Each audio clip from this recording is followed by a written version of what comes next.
Tava dormindo e sonhando, no sonho tava escutando uma voz dizendo vá fazer uma serenata, conhecer as verdes matas e as montanhas do Pará.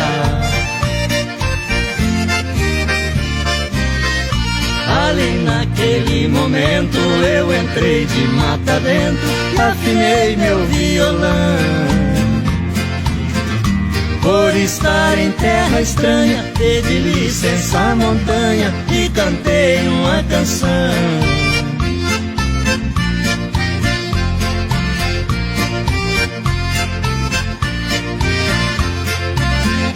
Quando eu tava cantando, um índio veio chegando, começou a me falar.